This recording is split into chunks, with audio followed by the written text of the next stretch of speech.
대림절 두 번째 주일 주님 앞에 나와 예배하는 우리 모든 성도님들에게 하나님 주시는 은혜와 평강과 영혼육의 강건함이 함께 하시기를 기원합니다. 오늘 말씀은 예수님의 수제자 베드로, 3년 동안 베드로가 열심히 예수님을 쫓아다녔지만 그 마지막 십자가 앞에서 그가 예수님을 부인함으로 말미암아 큰 실수와 절망을 경험하고 이제 그의 고향 갈릴리 호수로 낙향했을 때, 이제 복음서의 마지막 장 요한복음 21장에서 예수님이 그를 찾아가 만나주시는 아주 유명한 말씀입니다. 여러분도 알고 있듯이 베드로는 예수님이 갈릴리 호숫가에서 말씀에 의지하여 그물을 던질 때 주님께서 그에게 큰 영광을 보게 하셨습니다. 그리고 너는 사람 낚는 어부로 나와 함께 가자, 너는 나를 따라오너라. 그렇게 열심히 예수님을 따라 3년 동안이나 최선을 다해 사역해온 제자 중에 제자였습니다. 특별히 예수님께서 유월절 만찬 자리에서 갑자기 십자가에서 죽겠다는 폭탄적인 선언을 하셨을 때 베드로는 다른 제자들과 강경하게도 다른 아주 강력한 결심을 예수님께 보이기도 했던 제자입니다.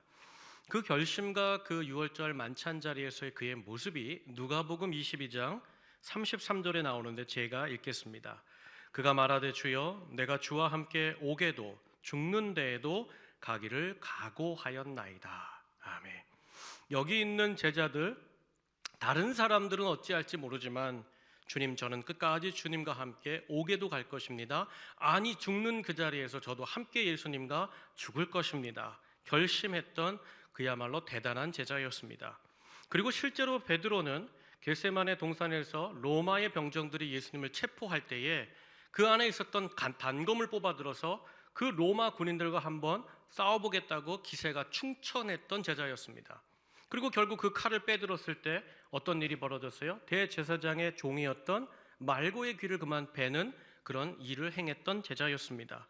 무슨 뜻인가 하면 예수님께서 십자가에 가신다고 할 때 이 제자 베드로는 나는 예수님과 헤어지지 않습니다, 끝까지 함께 갑니다, 함께 죽겠습니다 했던 그 말, 부인하지 않겠다는 그 말은 베드로의 진심이었고 정직한 마음이었고 큰 결단이었다는 거예요. 사실이었다는 거예요. 그러나 그럼에도 불구하고 그의 굳은 결심과 그 마음은 어떻게 됩니까? 베드로는 대제사장의 뜰에서 예수님을 그만 3번 부인하고 저주하며 큰 실패와 절망에 빠지고 말았습니다. 주님은 유월절 만찬 자리에서 먼저 베드로에게 얘기했습니다. 다 굴기 전에 내가 3번 나를 부인할 거야. 그 말씀하신 그대로 베드로는 그만 제사장의 뜰에서 예수님을 전혀 모르는 사람인 것처럼, 아니 예수가 잘못된 사람인 것처럼 저주하고 부인하는 대실패와 절망의 구덩이에 빠지고 만 것입니다. 그러나 사랑하는 여러분, 우리가 복음서를 읽어보면 제자 베드로는 어떤 인물이었습니까? 어떤 삶을 살았습니까?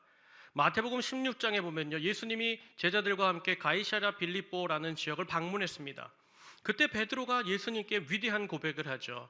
주님은 살아계신 하나님의 아드님이 되십니다, 하나님이십니다. 그 고백을 했습니다. 그때 예수님이 그 베드로의 그 고백을 굉장히 기뻐하시고 즐거워하시면서 베드로야 베드로야, 네가 한 그 말 위에 내가 나의 교회를 세우리라. 처음으로 교회에 대한 말씀을 베드로의 고백을 통하여서 말씀하셨어요.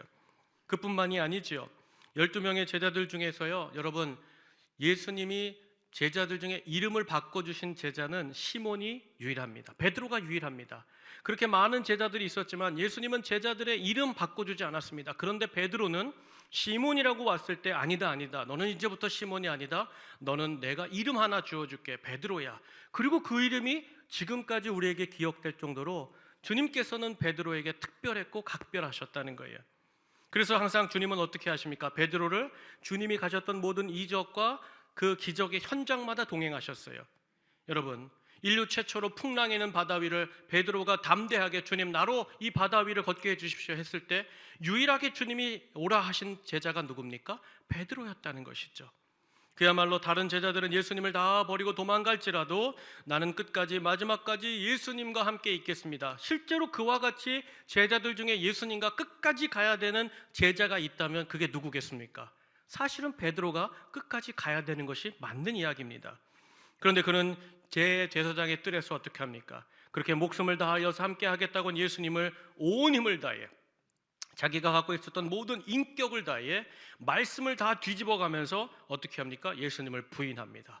그리고 예수 저 사람 저렇게 살면 안 됩니다. 저렇게 죄 받을 사람이 어디 있습니까? 저는 정말 저주받아 마땅한 일입니다.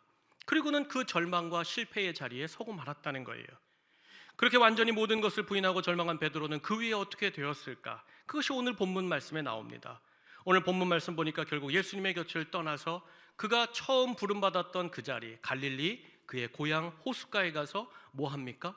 다시 어부의 짓을 하면서 어부의 일을 하면서 살아가고 말았어요. 한마디로 무슨 뜻입니까? 예수님께서 그를 부르시기 전 과거의 시몬, 그 갈릴리 호수에서 물고기 잡았던 어부로 이 시몬 베드로가 원래의 자리로 돌아가고 말았다는 거예요. 그런데 사랑하는 여러분, 그렇게 예수님을 떠나서 나 이제 예수님과 함께할 수가 없어, 그렇게 절망 가운데 그의 고향으로 돌아갔을 때, 과거의 그 삶의 자리로 돌아갔을 때 베드로의 인생이 술술술 잘 풀렸을까요?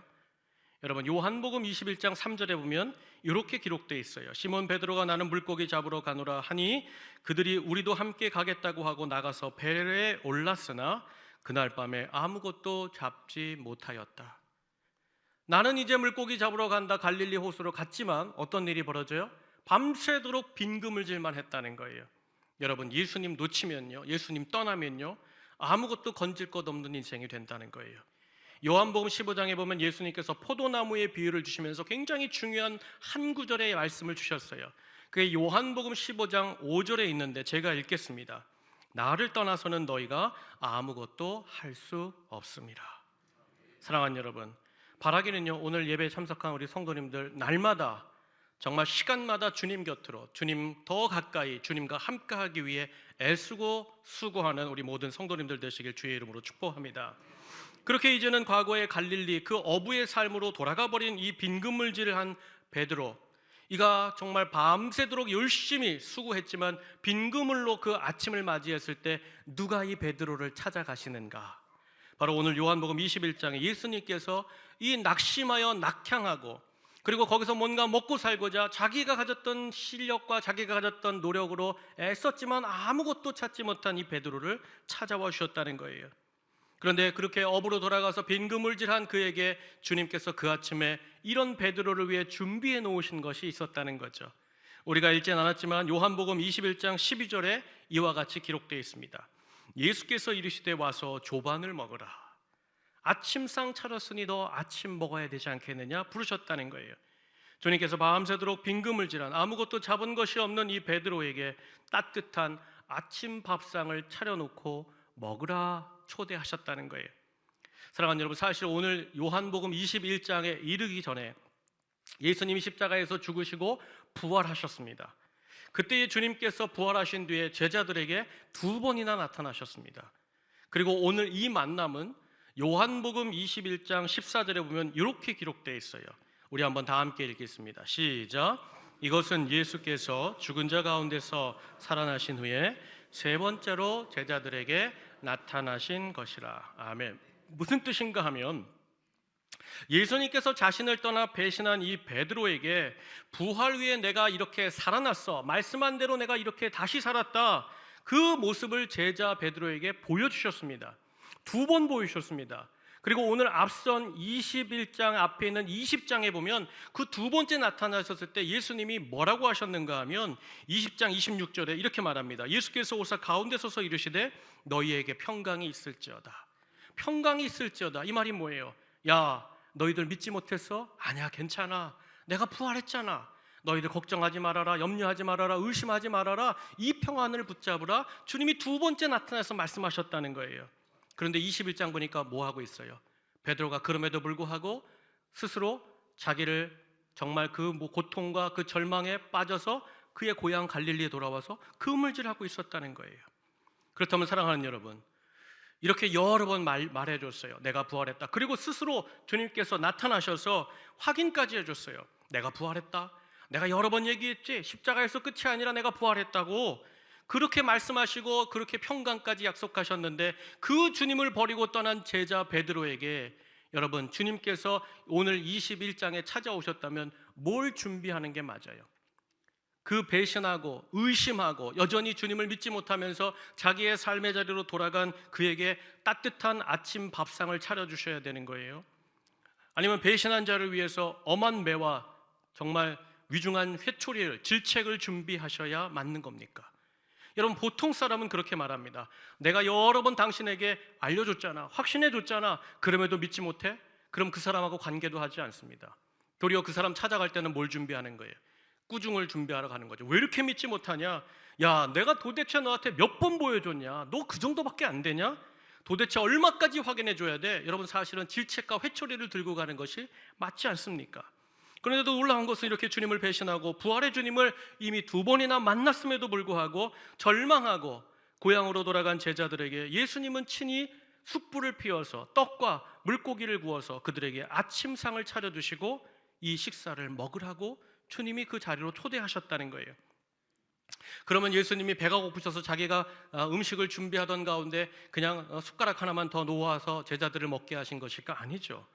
여러분, 요한복음 21장에 예수님은 부활의 몸입니다. 신령한 몸입니다. 이게 무슨 뜻인가 하면 더 이상 예수님은 육신의 음식을 필요로 하지 않는 영적인 몸으로 바뀌셨어요. 그럼에도 예수님께서는 자기의 식사와는 전혀 관계없는 밤새도록 빈금을질한 그 마음이 무겁고 절망한 베드로를 위하여서 베드로의 그 피곤함과 배고픔을 외면치 아니하시고 도리어 그에게 가장 적절한 육신의 필요를 먼저 준비하고 계셨다는 거예요. 사랑하는 여러분, 이것을 우리가 무엇이라고 말하는가? 한 단어로 말합니다. 사랑이라고 말하는 거죠. 그렇다면 사랑하는 여러분, 왜 주님은 그렇게 자신을 배신하고 저주한 베드로를 다시 찾아와 이와 같이 만나고 계시는 것일까? 여러분, 이유는 하나입니다. 베드로가 그 대제사장의 뜰에서 예수님을 부인하고 마지막에 그가 했던 그 행동 하나 때문에 예수님이 다시 찾아와 주셨다는 거예요. 여러분, 그 행동이 뭐예요? 누가복음 22장 61절 62절 다 함께 읽겠습니다. 함께 읽습니다. 시작.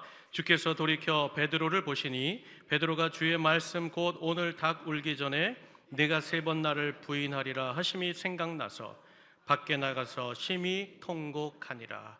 아멘. 저를 따라하세요. 심히 통곡하니라. 아멘.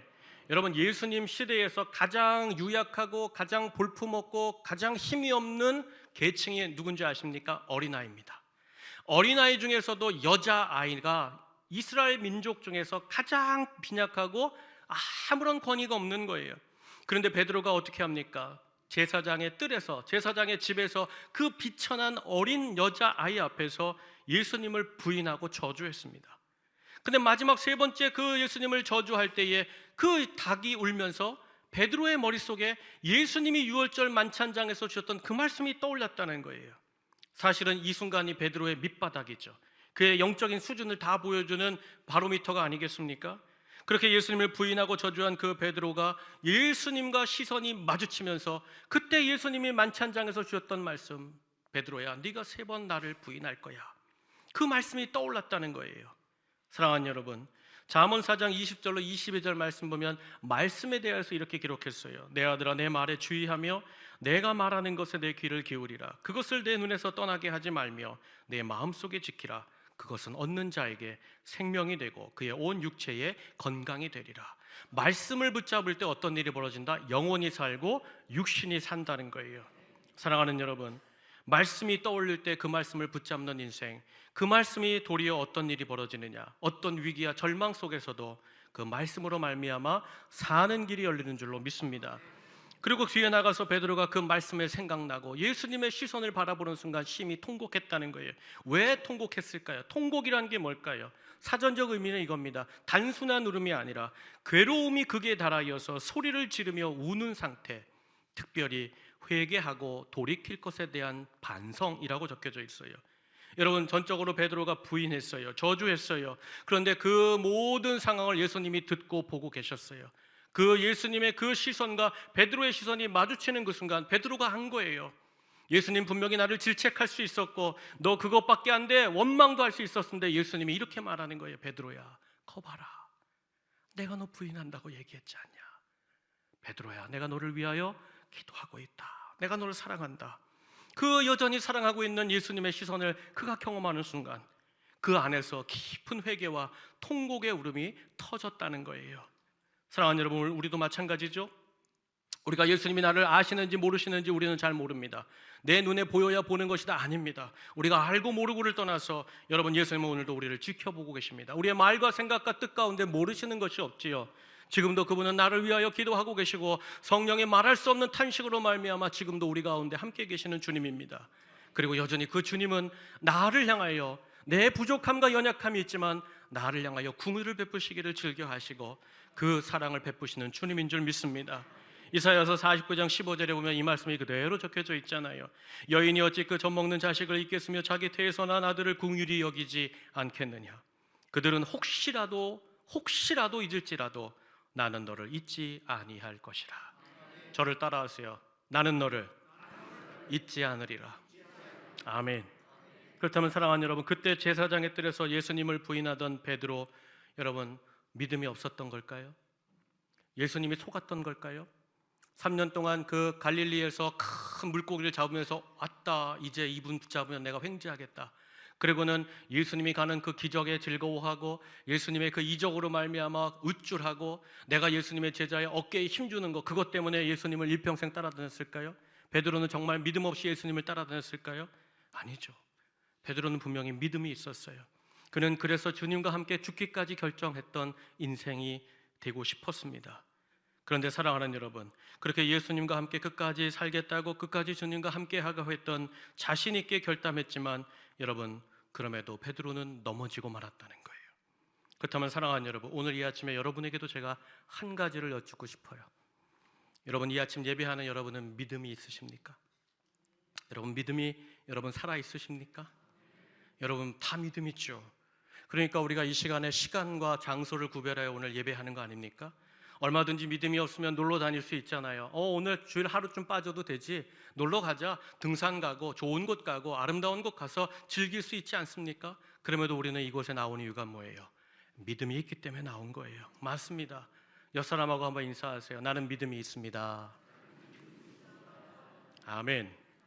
여러분, 우리가 분명히 주님을 믿고 삽니다. 주님의 이름으로 기도합니다. 우리는 주님을 사모하고 진실되게 주님을 원하는 믿음을 갖고 있습니다. 그런데 여러분, 무너지는 날이 있어요, 없어요? 안 되는 날이 있어요, 없어요? 실패하는 날이 있어요, 없어요? 낭망하는 날이 있어요, 없어요? 안 되는 때가 있어요. 마치 주님을 믿고 삶에도 불구하고, 아니 그렇게 살았음에도 불구하고 어느 시간 어느 장소 어느 때 어느 사람 앞에 서면 나도 모르게 마치 예수님을 모르는 사람처럼 행동하고 말하고 결정하는 그런 때가 있다는 거예요. 그러나 그럼에도 주님은 나를 포기하지 않으십니다. 저 박 집사 봐라, 송 목사 봐라, 저거 안 되겠네, 야 김 집사 데려와, 다른 이 목사 데려와, 다른 목사 데려와, 바꾸시는 것이 아니에요. 그런 분이 아니라 도리어 오늘도 상한 갈대도 꺾지 않고 그 꺼져가는 등불도 끄지 아니하시고 나를 다시 찾아오시는 주님이 되시는 줄로 믿습니다. 그렇게 다시 베드로를 찾아와 밤새도록 자기 힘으로 그물질했지만 아무것도 잡은 것이 없는 그 베드로를 향하여서 그 아침상을 다 먹게 하신 뒤에 육신의 필요를 다 채워주신 뒤에 예수님이 이제 영적인 필요를 채워주시기 시작합니다. 그때 주님이 베드로에게 주신 말씀이 뭐예요? 21장 15절 상반절을 우리 한번 다 함께 읽겠습니다. 함께 읽습니다. 시작. 그들이 조반 먹은 후에 예수께서 시몬 베드로에게 이르시되 요한의 아들 시몬아, 내가 이 사람들보다 나를 더 사랑하느냐 하시니. 아멘. 주님께서 육적인 필요를 다 채운 베드로에게 물으십니다. 베드로야, 여기 있는 사람들보다 네가 나를 사랑하느냐? 여러분, 여기서 주님께서 이렇게 물으셨어요. 여기 있는 사람들보다 네가 나를 더 사랑하느냐? 여러분, 예수님께서 마지막 유월절 만찬잔치에서 그 십자가를 앞에 두고 행하신 자리에서 베드로가 어떻게 말했습니까? 주님, 여기 있는 다른 사람은 다 주님을 버려도 나는 주님을 끝까지 따를 것입니다. 그 말씀을 주님이 기억하시고 물으시는 거예요. 여기 있는 다른 사람들보다 네가 나를 더 사랑하느냐? 이 주님의 질문에 베드로가 답을 하는데 우리 21장 15절 하반절을 다 함께 읽겠습니다. 시작. 이르되 주님 그러하나이다. 내가 주님을 사랑하는 줄 주님께서 아시나이다. 이르시되 내 어린 양을 먹이라 하시고. 아멘. 그 뒤로도 마찬가지입니다. 16절 17절 주님은 동일하게 두 번이나 베드로에게 물으셨습니다. 같은 질문입니다. 네가 나를 사랑하느냐? 과거 어느 때가 아니라 지금 이 순간 너와 나와 이 둘만이 있는 이 공간에서 너는 나를 사랑하느냐? 그때마다 베드로가 답합니다. 그러합니다. 주님, 내가 주님 사랑한 것을 주님이 알고 계십니다. 그런데 여러분, 여기 중요한 것이 있어요. 바로 이 질문, 네가 나를 사랑하느냐? 이 질문은 베드로에게 언제 주님이 묻기 시작한 질문입니까? 요한복음 21장 15절 상반절을 다시 보면 이렇게 기록되어 있어요. 시간이 기록되어 있어요. 그들이 조반 먹은 후에 물으셨다는 거예요. 예수님께서 숯불을 피워서 제자들을 둘러앉게 하시고 떡과 물고기를 다 먹게 하신 뒤에 베드로에게 물으셨다는 거예요. 그렇다면 사랑하는 여러분, 베드로가 언제 어디서 예수님을 3번 부인했습니까? 복음서를 보면요, 모두가 베드로가 부인한 이야기를 다 적고 있는데 공통점이 있어요. 그가 바로 제사장의 뜰 숯불 앞에서 3번 다 부인했습니다. 3번을 부인했어요. 근데 예수님께서 어떻게 하는 거예요? 베드로가 부인했던 그 장소, 그 상황을 똑같이 만들어 놓고 거기에 숯불을 피워 놓고 베드로에게 3번 물으셨다는 거예요. 3번을 부인한 그 대제사장 앞에 숯불 앞에서 3번을 부인한 베드로에게 다시 예수님이 피워놓은 그 숯불 앞에서 예수님 뭐라고 말씀하시는 거예요? 3번을 다시 질문했다는 거예요. 네가 나를 이 사람들보다 사랑하느냐? 네가 나를 사랑하느냐? 네가 나를 사랑하느냐? 무엇입니까? 베드로의 지나간 과거 3번 그 절망을 주님께서 3번 똑같은 질문으로 복권하시는 거예요. 회복을 주시는 주님의 질문인 줄로 믿습니다. 그러면서 주님께서는 그 3번의 질문을 물으시면서 단 한마디도 베드로의 과거의 실수나 실책이나 잘못이나 어떤 것도 꺼내어서 말씀하지 않으시므로 베드로를 괴롭게 하지 않으셨어요. 힘들게 만들지 않으셨어요. 분명히 얼마든지 할 수 있잖아요. 네가 나를 사랑하느냐? 주님 그러합니다. 야, 말뿐이냐? 너 그 말 진짜야? 어떻게 그런 말 너 다시 한번 해봐라. 이렇게 말씀하지 않으셨어요. 그냥 네가 나를 사랑하니, 네가 나를 사랑하니, 네가 나를 사랑하니. 왜 나를 떠났어? 왜 2번, 3번 보여줬음에도 왜 여기 와 있어? 네가 여기 있을 지금 네가 인생이냐? 질책하거나 꾸중하지 않으셨어요. 어떤 책망과 이유도 변명도 말씀하지 않으셨어요. 대신 베드로가 넘어졌던 그 자리, 그 상황 똑같이 만들어 놓으신 주님이 단 하나만 물으셨습니다. 시몬아, 네가 나를 사랑하느냐? 너 나 지금 사랑하니? 그 하나만을 물으셨다는 거예요. 그리고 주님은 베드로의 그 답을 들으실 때마다 이렇게 다시 소명을 주셨어요. 처음에는 사람 낚는 어부가 되고자 했는데 바로 그 자리에서 말씀하셨는데 이제 21장에 와서는 이제 사람 낚는, 물고기 낚는 인생이 아니라 뭐 하는 인생? 그 사람이 주님의 양을 먹이고 돌보고 치고 하는, 이제 네가 교회의 지도자가 돼야 돼. 하나님을 믿는 나의 백성들을 이끌어가야 되는 목자 같은 인생을 살아야 돼. 주님께서 다시 한번 사명으로 그를 일으키셔 주신 줄로 믿습니다. 여러분, 이 모습이 무엇을 보여주는가? 여러분 반드시 기억하셔야 돼요. 우리 주님은요, 우리가 살다가 처참하게 실수하고 넘어지고 절망하는 그 자리를 기억하고 계십니다. 알고 계세요. 그런데 주님은 우리가 그 낙심하고 절망하고 실패한 그 자리에 더 이상 묶여 살지 않기를 원하십니다. 그래서 그 자리를 만들어 놓으시고 그 자리에 직접 찾아와서 다시 소망과 사명으로 우리를 불러주시는, 이끌어주시는 주님이 되시는 줄로 믿습니다. 그렇다면 주님은 왜 베드로를 찾아와서 그를 위해 처음과 동일한 상황을 만드시고 숯불까지 피워가시면서 3번이나 네가 나를 사랑하느냐 물으셨을까? 그 의도가 뭐냐 이거예요. 이제 내가 부활했고 승천할 날이 얼마 남지 않았는데 저 베드로 진짜 나 사랑했을까? 그게 정말 궁금하고 그의 본마음이 궁금해서 주님이 찾아오셔서 너 나 사랑하니 물으신 거예요? 아니죠. 주님께서 베드로야 네가 나를 사랑하느냐 이 물음은 무엇을 말하는가 하면 베드로의 진실과 진마음을 내가 승천하기 전에 그거 하나는 확인하고 가야겠다, 뒤끝으로 찾아오는 것이 아니라 도리어 주님의 그 사랑이 베드로의 절망과 그 실패와 낙심을 얼마든지 이기는 사랑이 이미 있음을 베드로에게 보여주시고 알려주시고 붙잡게 하시고자 주님이 베드로를 찾아와 사랑이라는 말씀을 해주신 줄로 믿습니다. 내가 너를 사랑한다. 내가 너를 사랑한다니까. 내가 너를 끝까지 지켜줄 거야. 낙심한 베드로, 네 사랑은 아무것도 아닐지 몰라도 내 사랑은 끝이 없어. 내 사랑이 너의 모든 실패와 절망을 이기는 사랑이야. 베드로 이걸 붙잡아야 돼. 그래야 네가 양을 먹이고 양을 치고 주의 교회를 돌보는 지도자가 되리라. 주님은 그것을 직접 가르쳐 주시고 약속해 주시고 알려주시고 붙잡게 하기 위해서 베드로를 찾아와 이 질문을 하신 줄로 믿습니다. 요한일서 4장 9절 말씀 보니까 하나님의 사랑이 우리에게는 이렇게 나타난 바 되었으니 하나님이 자기의 독생자를 세상에 보내심은 그로 말미암아 우리를 살리려 하심이라. 저를 한번 따라 하시죠. 그로 말미암아 우리를 살리려 하심이라. 여러분, 예수님이 우리의 삶에 찾아오시는 이유, 대림절 주님이 이 땅에 오시는 것은요 다른 이유가 없어요. 나를 살려주시기에 오시는 거예요. 절망과 죄에 빠졌던 나를 다시 살려주시고자 그 사랑의 십자가를 향하여서 걸어오시는 우리 주님이 되시는 줄로 믿습니다. 결국 이 주님의 회복과 이 사랑을 확신하고 다시 붙잡았던 베드로, 그의 인생의 후반전은 어떻게 달라집니까? 여러분, 그 두려웠던 도시, 이제 잡히면 죽는다 했던 그 도시 예루살렘 한복판으로 들어갑니다. 마가의 다락방에 가서 많은 제자들과 많은 믿음의 사람들을 다독거리면서 오순절 그가 예수님의 약속하신 성령이 오기까지 그 마가의 다락방에서 열심히 기도합니다.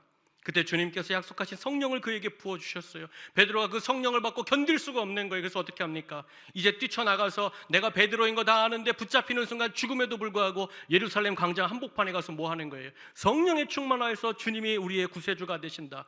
너희들이 잡아 죽인 그 예수는 하나님의 아들이요 그리스도가 되신다. 그 예수를 믿어야 너희가 산다. 담대하게 복음 전했을 때 몇 명이 돌아와요? 3,000명이 그 자리에서 돌아옵니다. 거기서 멈춥니까? 사도행전 4장에 가니까 베드로가 성전 미문에 올라가다가 안진뱅이를 만납니다. 그 안진뱅이 그렇게 평생 주님 앞에서 살았음에도 불구하고 주님 따라다녔음에도 불구하고 십자가 앞에서 나 모릅니다. 그 이름 모릅니다. 그 이름이 무슨 이름입니까? 그렇게 부인했던 그 이름 가지고 선포하잖아요.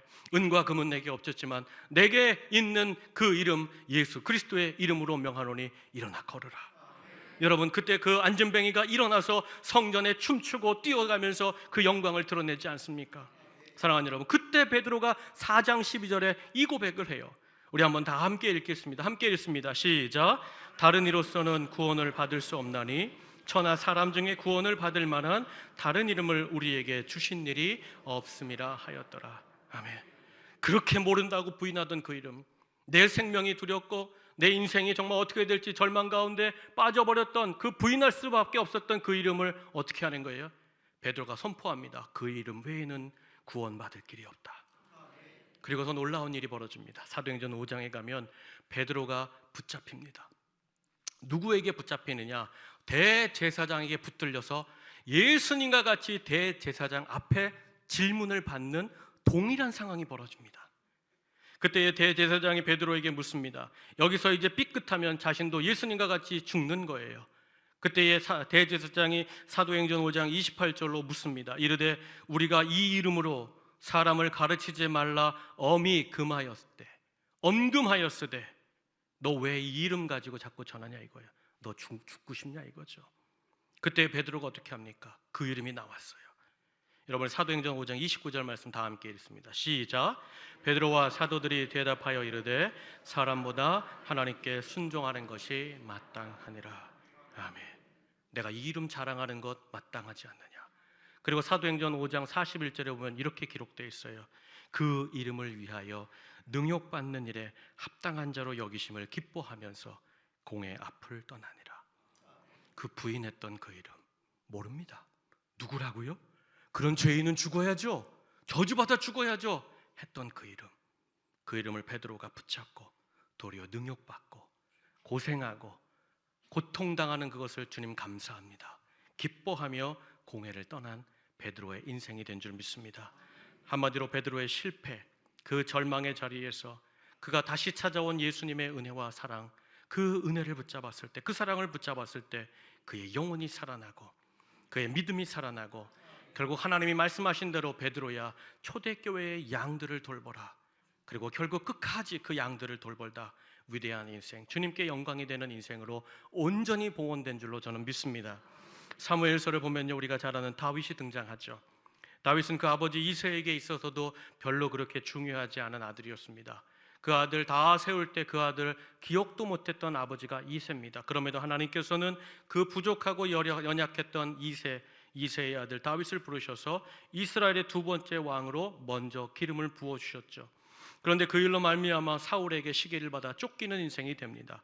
광야의 그 어려운 때에 그렇게 다윗은 오직 주님, 그 하나님만 붙잡고 살았습니다. 그리고 정작 이제 하나님께서 통일 왕국을 선포하시고 그 다윗을 두 번째 가장 위대한 나라의 임금으로 세우셨을 때에 그가 그 절정에서 얼마 지나지 않았을 때 그가 무슨 짓을 하는가? 그만 저녁 때에 늦게 일어나서 자신의 충신의 아내였던 우리아의 아내 밧세바와 간음합니다. 임신을 시킵니다. 그리고 어떻게 합니까? 그걸 덮기 위해서 가장 충성스러운 충신 우리아를 전장에 보내어서 살인하라, 죽이라 명령까지 내립니다. 그야말로 광야의 그 어려운 시기에는 그렇게 하나님만 찾았던 신실했던 다윗이 그토록 큰 실수와 끔찍한 잘못을 할 것이라고는 하나님도 가히 상상하지 못했을지도 모릅니다. 그런데 놀라운 것은요, 그렇게 간음하고 충신을 전장에 죽이도록 교사한 최악의 범죄를, 그 밑바닥을 보인 이 다윗을 하나님이 버리시지 않습니다. 즉시로 다른 왕을 불러서 왕위를 교체하지 않으십니다. 도리어 하나님을 떠나 큰 실패와 죄악과 낙심 가운데 절망적인 실수에도 불구하고 하나님은 먼저 다윗을 찾아가십니다. 그리고 말씀하십니다. 네가 그 사람이다. 네가 하나님 앞에 범죄한 사람이다. 그때의 다윗이 그 실수를 인정하고 하나님께 했던 행동이 있지요. 그 행동이 시편 51편 17절에 나오는데 제가 읽겠습니다. 하나님이여 상하고 통회하는 마음을 주께서 멸시하지 아니하시리이다. 하나님 앞에 통곡합니다. 그가 자지러지죠. 통회합니다. 회개합니다. 그리고 나서 다윗이 무엇을 붙잡는 줄 아십니까? 이것이 다윗이 다시 다윗으로 서게 된, 오늘날 우리가 다윗의 성군이었다, 그 하나님의 아들 예수 그리스도를 오게 한 그 왕조의 주님 앞에 쓰임받은 인생이었다라고 말할 수 있는 결정적인 원인이 됩니다. 우리 시편 51편 18절 다 함께 읽겠습니다. 시작. 주의 은택으로 시온에 선을 행하시고 예루살렘에 성을 쌓으소서. 아멘. 다윗이 붙잡은 게 뭡니까? 주의 은혜와 사랑입니다. 그 사랑, 은택을 붙잡았을 때 하나님께서 예루살렘의 그 왕조를 끝까지 지켜주셨고, 그 다윗의 가문을 쓰심으로 말미암아 이 땅에 우리 주 예수 그리스도가 오게 하시는 그 가문의 역사로 끝까지 붙잡아 주신 줄로 믿습니다. 사랑하는 여러분, 절망 속에서도 실수 속에서도 다윗이 우리의 인생 속에, 우리의 기억 속에 다윗이야, 그는 참으로 위대한 하나님의 사람이야, 마지막까지 남게 했던 것은 그의 의지나 결단이나 노력이 아니라 그를 찾아오신 주님의 그 은혜, 은택, 그 사랑을 붙잡을 때 하나님께서 그로 다시 한번 위대한 왕조와 믿음의 사람으로 서게 하신 줄로 믿습니다. 사랑하는 여러분, 오늘 이 아침 우리에게도 마찬가지입니다. 다른 거 없습니다. 우리도 주님을 부인하고 실수하고 실패하고 주님을 멀리 떠나는 순간이 있습니다. 믿음이 있음에도 불구하고 그런 때가 있어요. 그러나 그럼에도 불구하고 다시 베드로를 찾아와 회복시킨 주님, 다윗을 다시 일으키신 그 주님의 사랑은 오늘도 예배하는 우리 모든 성도들과 인생과 가정에 여전히 변함이 없고 동일하게 임하고 있는 줄로 믿습니다.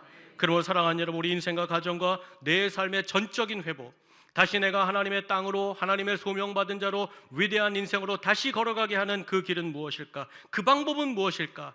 여러분, 변하는 상황, 그 모든 상황 중에 뭔가 대책을 만들어야 됩니까? 사람의 관계를 붙잡아야 됩니까? 여러분, 상황에 대한 대책들이 아니라 한 가지죠. 변함없이 오늘도 나를 붙잡아 주시고 나를 사랑하시며 언제든지 나를 찾아와 그 은혜와 긍휼하심과 사랑을 베풀어 주시는 그 주님의 은혜를, 사랑을 붙잡는 것인 줄로 믿습니다. 그럼 사랑하는 여러분, 왜 우리가 주님의 사랑을 붙잡을 때 회복될까요? 왜 우리가 주님의 은혜를 붙잡을 때 우리가 다시 소명의 갈 길로, 사명자의 땅으로 나아갈 수 있는 걸까요? 로마서 5장 8절 말씀 보니까 이런 구절이 있어요. 우리가 아직 죄인 되었을 때에 그리스도께서 우리를 위하여 죽으심으로 하나님께서 우리에 대한 자기의 사랑을 확증하셨느니라. 여러분, 무슨 뜻일까요? 이미 우리 인생에서 만날 모든 문제와 낙심과 절망의 상황, 아니 인간이 해결할 수 없는 그 마지막 죽음과 사망의 죄악의 문제까지도 이미 우리 앞에 모든 문을 다 열 수 있는 예수 그리스도의 그 사랑, 그 마스터키와 같은 그 사랑이 이미 우리 가운데 임하고 있고, 그 주님의 사랑이 모든 길을 여시는 사랑이 되어주기 때문인 줄로 믿습니다. 그러면 사랑하는 여러분, 여러분의 인생 지금 어떤 상황입니까? 어떤 문제로 여러분 낙심하고 절망하고 있습니까? 여러분의 영혼은 지금 어떤 상황에 빠져 있습니까?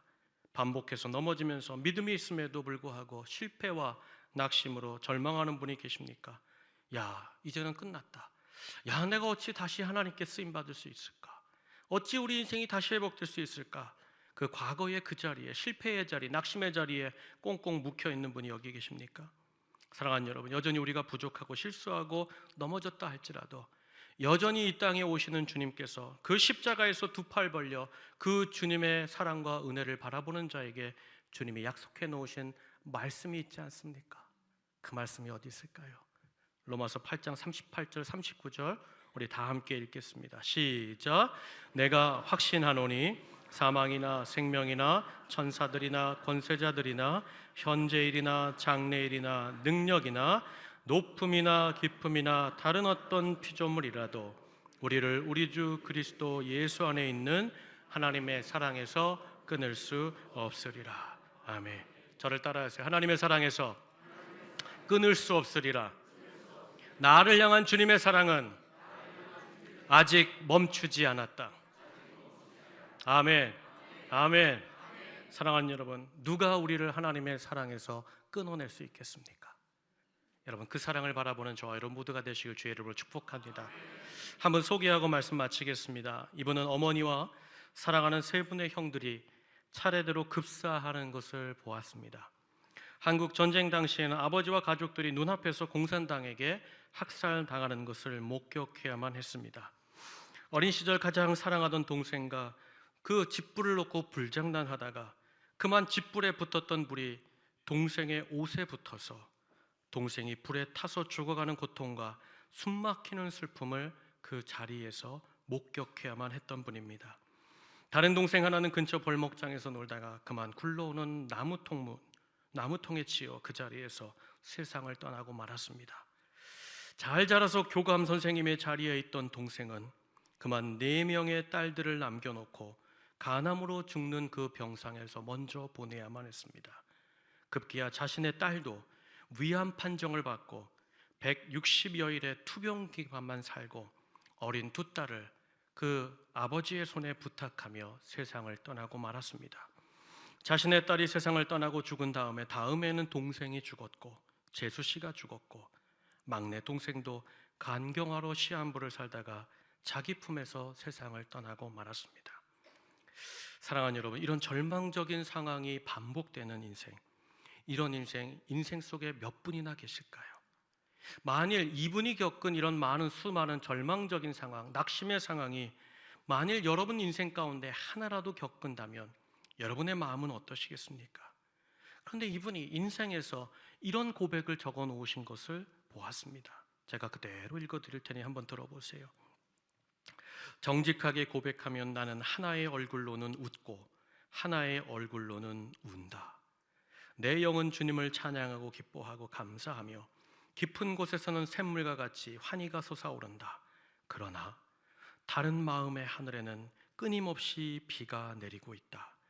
옆을 보면 정신 착란에 걸릴 것 같고 위를 보면 현기증이 나고 내 안을 들여다보면 죄와 추한 것들 뿐이고 그러나 그럼에도 나는 주님을 바라봐야 한다. 과거가 아무리 더럽고 아프더라도 서럽더라도 시집가는 처녀처럼 새날을 맞이하며 새 집에서 새 살림을 꾸려 새 사랑으로 살자. 한 발짝 한 호흡 매일 주님을 사랑하며 창세기의 그 첫날처럼 날마다 영원한 사랑으로 살아가자. 이분은 언제나 그 모든 상황 속에서 단 하나를 붙잡았다는 거예요. 주님의 그 사랑, 그 은혜가 아니면 저 살아갈 수 없습니다. 어떤 상황이든 주님, 저는 주님만을 의지할 뿐입니다. 여러분, 이 사랑의 고백, 이 사랑을 붙잡는 이 결단을 통하여 이분이 자신의 인생 전체를 다 주님 앞에 맡기며 살아왔다는 겁니다. 여러분, 이분이 누구일까요? 인생에 닥치는 수많은 문제에 여러분 100가지의 질문을 만들고 거기에 한 가지의 답, 백문일답이라는 그 답 하나, 예수 그리스도. 인생에 닥쳐오는 모든 문제에 대해서 우리가 말해야 되고 외쳐야 되는 답은 예수 그리스도 그분뿐이다. 힘을 다해 목청껏 한국 기독교 역사에서 많은 대학생들 앞에서 하나님 앞에서 우리가 딱 하나를 붙잡자. 예수 사랑, 예수 그리스도의 은혜. 그것을 붙잡을 때 우리가 승리하리라. 그리고 대학생 캠퍼스 안에 복음의 불을 지피시고 한국 대학생 선교회 CCC를 설립하고 그 CCC를 평생 이끌면서 대한민국의 푸른 계절이 오도록 청년 사역을 감당했던 김준건 목사님의 인생 고백이었다는 거예요. 사랑하는 여러분, 우리가 가진 감정, 우리가 가진 마음 결단, 이 세상의 모든 상황, 문제, 상황, 현실 언제 어떻게 변할지 자신할 수 없습니다. 그러나 분명한 한 가지, 나의 구원자 되신 예수님, 그 생명 전부를 내게 주심으로 나를 하나님의 자녀 삼아 주신 예수님, 어제나 오늘이나 내일도 영존하시고 언제든지 낙심한 자 절망한 자 버리지 아니하시고 찾아와 다시 일으켜 세우시고 소명으로 불러주시는 그 주님의 사랑이 오늘 나에게도 여전히 동행하고 있음을 믿는 이 아침 되시길 축복합니다. 그러면 사랑하는 여러분, 오늘 이 아침 딱 한 가지만 붙드십시오. 다른 거 없습니다. 변함없는 진리, 하나님의 붙잡을 수 없는 그 예수 그리스도 영원한 그 사랑, 여전히 그분은 나를 사랑하고 계신다. 그 하나님의 사랑은 나의 실수와 나의 절망과 나의 부족함에도 불구하고 아직 끝나지 않았다. 여전히 우리를 향하여 믿음의 주시오, 우리를 온전케 하시는 그 예수 그리스도, 언제든지 우리를 새롭게 하시고 그 은혜로 얼마든지 인생의 후반전을 복되고 아름다운 위대한 인생으로 바꾸실 수 있는 그 예수 그리스도의 사랑과 은혜를 붙잡고 어떤 절망과 낙심의 순간에도 주님이 나를 사랑하신다. 그 끊어지지 않는 그 사랑이 내 안에 있다. 그리고 두 팔 벌려 우리 앞에 십자가로 그 사랑을 확증해 주신 예수 그리스도, 그 주님의 사랑을 붙잡고 사모하며 의지하며 앞으로 남겨진 인생 승리와 회복과 주님이 맡기신 소명의 길을 힘차게 걸어가는 우리 사랑하는 모든 온천제일 성도님들과 가정과 우리 교회가 되기를 주의 이름으로 간절히 축복합니다. 이 시간 우리 말씀 붙잡고 한번 기도하면 좋겠습니다. 사랑하는 여러분, 오늘 절망 속에서 통곡한 베드로, 스스로의 잘못으로 실패한 베드로, 주님은 그런 베드로를 찾아와 만나 주셨습니다. 그에게 절망했던 돌아갔던 갈릴리는 실패의 끝자락이 아니었습니다. 도리어 주님이 그를 찾아와 만나 주시는 그 갈릴리는 새로운 시작이 되었고 다시 한번 하나님이 이끌어 주시는 위대한 인생의 출발점이 되었습니다. 여러분, 우리의 상황은 언제 어떻게 변할는지 아무도 알 수 없습니다. 그러나 변하지 아니하시는 우리의 사랑의 주님, 영원토록 영존하시는, 여전히 나를 찾아오시기를 원하고 나를 다시 세우시기 원하고 우리 가정을 다시 일으키기 원하시는 주님이 계십니다. 여러분, 내가 넘어졌다 절망 가운데 포기하고 그 어둠 속의 길을 헤매며 방황하는 그 한 마리 양을 절대 포기하지 아니하시고 그 새벽에 그 고난의 길을 찾아와 나를 어깨에 메시고 돌아가시는 주님이 나의 주님으로 여전히 함께하고 있습니다. 주님, 내가 주님을 사랑합니다. 이 시간 주님만이 나의 능력이시요 소망이시요 회복이 되시는 줄 믿습니다. 하나님, 모든 사람이 우리 가정과 내 인생을 끝이라고 말하지만 주님 반드시 나를 찾아와 주시고 그 사랑을 베푸시사 다시 일어나는 인생 되게 하실 줄 믿습니다. 주여, 내가 주님을 사랑합니다. 아니, 주님의 사랑이 내 사랑과는 비교할 수 없이 크고 위대합니다. 그 사랑을 누가 끊겠습니까? 주님, 나와 함께하여 주시옵소서. 우리 다 함께 말씀 붙잡고 함께 기도하겠습니다. 하나님 감사합니다. 주님, 오늘 이 아침 우리가 주님의 사랑을 다시 붙잡습니다. 하나님, 우리의 문제보다 크시고 우리의 절망보다 크시며 우리의 낙심보다 크시며 얼마든지 우리 인생을 뒤집어서 다시 소명의 길로, 복된 길로, 사명자의 길로, 위대한 인생으로, 아름다운 인생으로 이끄시는 그 사랑이 여전히 우리의 십자가를 통하여 우리에게 약속되었음에 감사합니다. 우리가 죄인 되었을 때의 그 아들을 통하여 이미 모든 문을 열어놓으신 주님, 그 절망과 낙심과 패배와 하나님 아버지 죽음의 문도 닫아버리시고 도리어 생명의 문을 열어놓으신 주님 감사합니다. 하나님, 오늘 이 아침 주님을 사랑합니다. 아니, 주님의 사랑이 크심을 내가 압니다. 주님, 그 사랑을 어찌 감당하겠습니까? 그 사랑이 여전히 우리 가운데 멈추지 않으시며 그 사랑이 우리를 어떤 곳으로부터 끊을 수 없으며 그 사랑이 영원토록 하나님 우리 가운데 있을 것을 확신합니다. 내가 확신합니다. 주님, 그 사랑을 베풀어 주시옵소서. 그 은혜를 베풀어 주시옵소서. 그리고 회복되게 하여 주시옵소서. 주님 감사합니다. 주님, 내가 주님을 사랑합니다. 주님, 부족하지만 연약하지만 다시 이 자리에서 내가 주님을 사랑합니다. 그것밖에는 드릴 말씀이 없습니다. 주님, 나의 사랑과는 비교할 수 없는 위대하신 나의 모든 것이 되시는 그 사랑, 오늘 이 아침 우리 모든 성도들의 인생과 가정과 우리 교회와 행여나 하나님 오늘 이 아침 낙심과 절망에 빠져있는 우리 성도들 그 10년과 삶의 터전에 그 큰 사랑, 은혜, 은택을 부어 주시옵소서. 우리 구주 예수님의 귀하신 이름으로 감사하며 기도하옵나이다. 아멘. 우리 다 함께 자리에서 일어나셔서 사랑합니다 나의 예수님 찬양하고 축도함으로 예배를 마치겠습니다.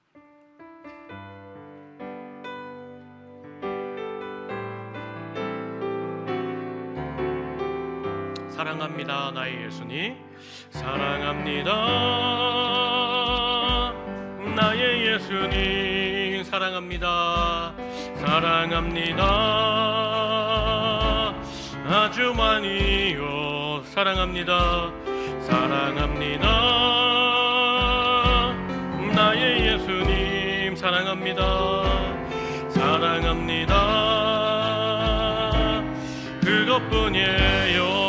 사랑합니다 나의 예수님, 사랑합니다 나의 예수님, 나의 예수님, 사랑합니다 주님, 사랑합니다 아주 많이요, 아주 많이요, 사랑합니다, 사랑합니다 나의 예수님, 사랑합니다, 사랑합니다 그것뿐입니다, 그것뿐이에요. 우리 주님의 음성 듣겠습니다.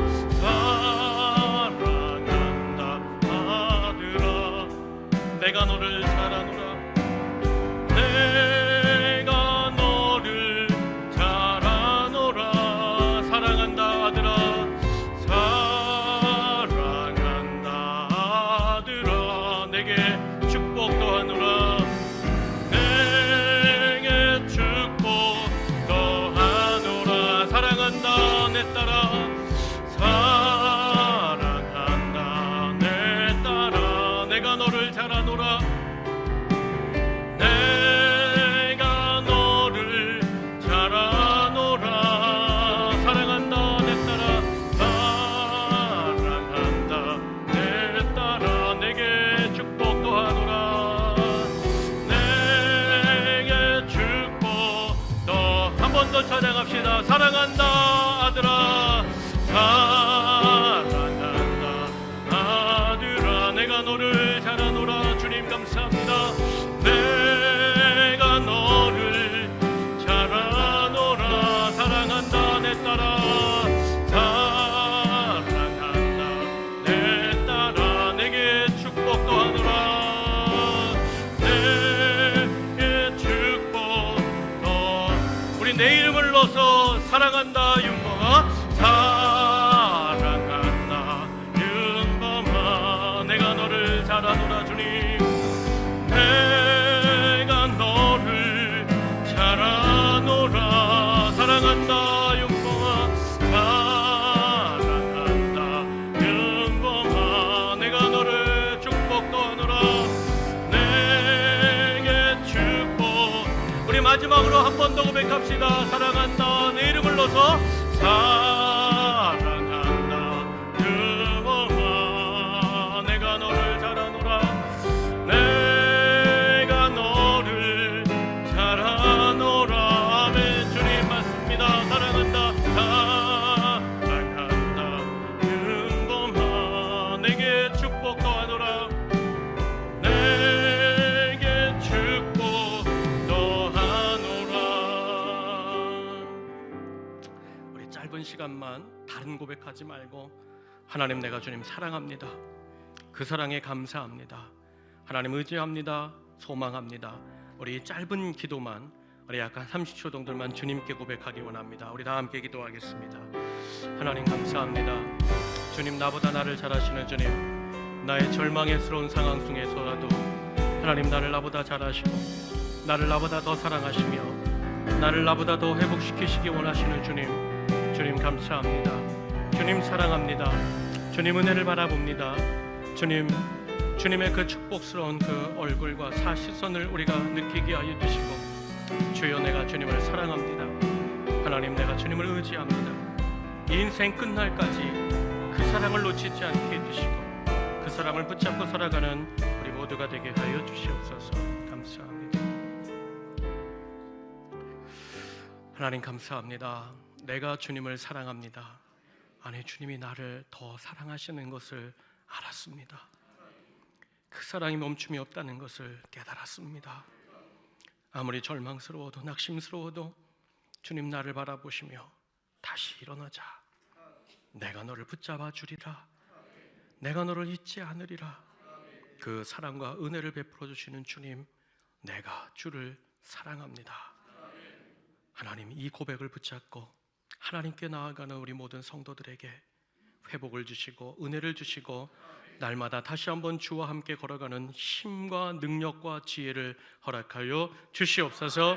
이제는 우리 구주 예수 그리스도의 은혜와 하늘아버지의 무한하신 사랑하심과 우리 안에 내주 동행하시며 예수 사랑, 그 은혜를 붙잡을 때마다 절망을 딛고 일어나 인생의 새 문을 열고 나가도록 힘주시는 성령님의 감화감동 교제 교통하심이 오늘 주님 앞에 네가 나를 사랑하느냐 물으실 때 주여, 주님만이 내 사랑이 되십니다. 내 인생의 마지막이 되십니다.